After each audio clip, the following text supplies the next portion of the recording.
In this video, we're going to create our first complex post. Normally, you should never go overboard with the use of fancy formatting in images, simply because it can create clutter if used too much. We're going to use as many of the available options as possible to show you how they work. However, this is just an example test post, and I want to show you as much of the editor's capabilities as possible. I am going to attempt to make it a viewable post though. It should be fairly clear by now that we're working on a gardening blog, so we'll continue with that theme. Let's assume that we're writing a post about backyard or urban gardening. I'm not going to bore you with actually creating a post, so we'll just paste some lorem ipsum text. If you don't know what lorem ipsum text is, it's a series of text used by typographers to see all the letters of a typeface together. It looks like Latin, but it's not. It's simply a mishmash of letters. However, it gives us some starting content with which to align our media, set text formatting, and all the other important things we're going to do. Now we've got the body of our text. Let's assume that while we're writing this, we were inspired by Thomas Fuller and want to quote his wisdom. We'll do this with a block quote. See, it indents our quote and italicizes it for us. We'll also want to add an image near the beginning of our post. It creates interest and provides context. Click Add Media, and we'll select this image I've already added to our library. We want to make sure this image is aligned to the left because it will draw the reader's eye to the beginning of the text. It will also wrap the text around the image. Let's also say that we've got several sections of text in our post that we want to separate with headers.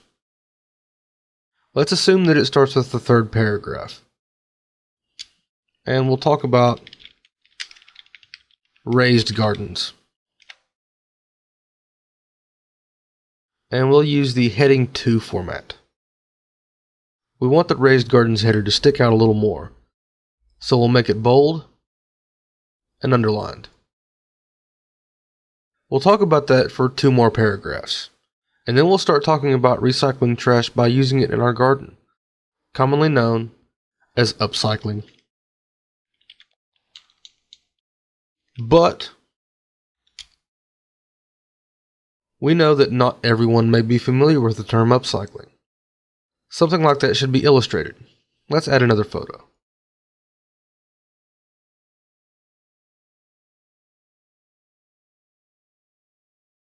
This one is going to be aligned right to offset the previous left aligned photo. Again, we'll add the title, alt text, and caption, and we'll insert it into our post. Now we're feeling a bit festive. We feel like certain phrases that are buzzworthy or of particular note should stand out a bit. We'll say this phrase. We want to make it green because that's what we're doing. We're trying to be green. We'll click the Select Color Text button and we'll select green.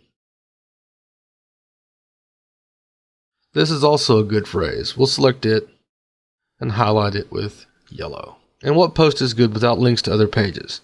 Specifically our own. Let's add some links. For the sake of the post, we'll just link this one to Google. We'll put in the URL and set the title. And we want it to open in a new window or tab. The next link is down here. But for this link, we want to link to our own content. So we will make sure that the or link to existing content box is showing. And we'll link to our arugula post and click Add Link. Now we've got a couple links. That's going to be it for the content of our post. You should experiment with all the other options available to you to see what capabilities you have at your fingertips, but these are by far the most commonly used ones. Now, let's assume this is Saturday and we're writing a large amount of posts to be published throughout the week.